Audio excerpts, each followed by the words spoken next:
The headlines on RT International. An Al-Nusra commander confesses to the media that Washington supplies weapons, supplies, support and military training to the jihadists in Syria.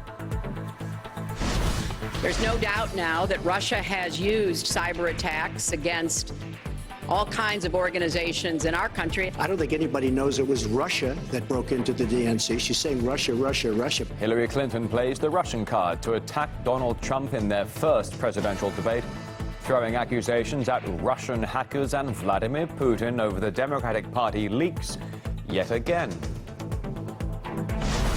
We speak exclusively to the president of Russia's Republic of Ingushetia about the rehabilitation centers created to reform ex-jihadists who regret their fighting in Syria.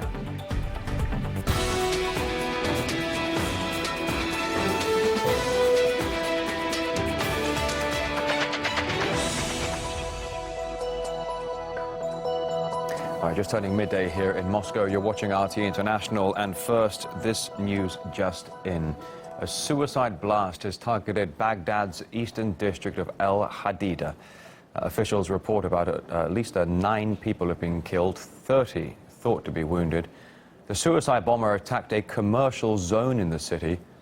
No group has yet claimed responsibility, but it does come after Islamic State claimed another suicide blast in the Iraqi capital on Sunday that killed 7. Now, the jihadists fighting in Syria are not satisfied with the help the U.S. and its allies are providing, and they want more advanced weapons shipped as soon as possible. That's according to a commander from the Al-Nusra Front terror group who gave an interview to a German journalist. Yes, the U.S. supports the opposition, but not directly. They support the countries that back us. However, we are still not satisfied with this support. They should support us with advanced weapons. We were winning the fights thanks to Tau missiles. With these, we gained parity with the regime. We received tanks from Libya via Turkey and multiple rocket launching systems too. The regime's only advantage is tactical aircraft, rockets and rocket launchers. We captured some of the rocket launchers and received a lot from abroad. Thanks to the Tau missiles, we are able to keep the situation under control in many areas. Well, according to the Al-Nusra terrorist commander, the jihadists don't recognize the ceasefire in Syria and only use it to regroup and rearm. He also told the German media that U.S. instructors arrived to teach the radicals how to use the brand new state-of-the-art equipment.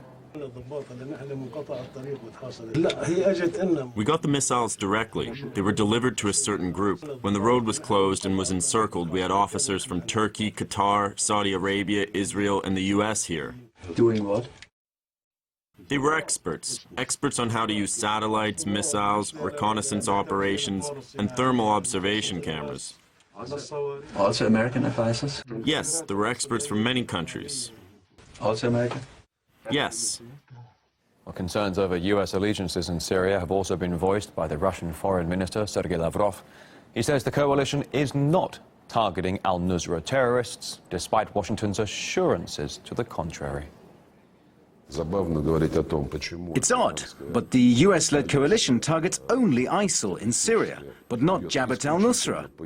All this comes despite John Kerry's repeated insistence that this group is as much a terror organization as Islamic State.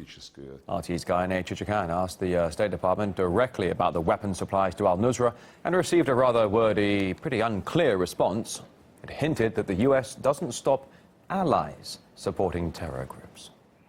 The State Department absolutely denies that the U.S. gave weapons to Al-Nusra, but does not rule out the possibility that they may be getting the weapons from the rebels backed by the U.S. and its allies. And it doesn't look like the U.S. is doing much to stop that. Here's what I asked. Do you rule out the possibility that U.S. allies are giving weapons to Al-Nusra? There are countries, and we've spoken about this before, who will also seek to support and back some of the opposition and may provide them with assistance. You know, I'm not saying the U.S. is going to do this, but that's just looking at the scenario that exists in Syria.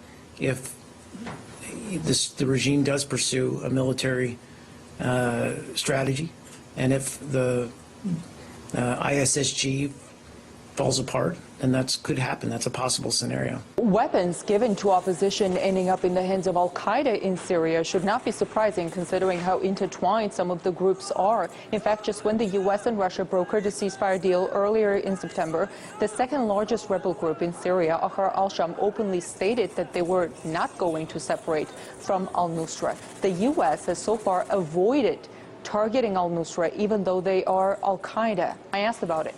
Trust me, we're going after Nusra in a very strategic way. We're not just indiscriminately bombing where we believe Nusra is, and also striking civilian targets as well as moderate Syrian opposition. There's a way to do this. There's a way to do this, and we've shown this by taking out senior ISIL or Daesh leadership. I looked at updates that the coalition puts out about its strikes, and they were all about Daesh, ISIL that is, nothing on Al-Nusra.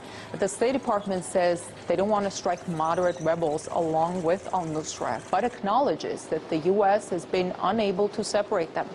It's just very difficult to even get to that point where you've got a 7-day, we couldn't even get there. We couldn't get 7 days of reduced violence. So we couldn't get to the next stage. But even before the 7-day ceasefire deal, way before actually, the U.S. had been saying for months, for many months, that it was working to separate legitimate opposition from Al-Qaeda, especially in and around Aleppo. The State Department now seems to suggest that that whole effort depended on this ceasefire. We also spoke with investigative journalist Gareth Porter, who told us why the U.S. has such a difficult time in explaining its policy on Syria. The United States has always carefully worked through cutouts, through its regional allies. The Obama administration had a choice whether to renounce that strategy on the part of its allies or to go along with it. And clearly, although there was never any public acknowledgement of this, the Obama administration did, in fact, decide to go along with that strategy. And that put it in a position of having to essentially lie about its policy or cover up that aspect of its strategy in Syria.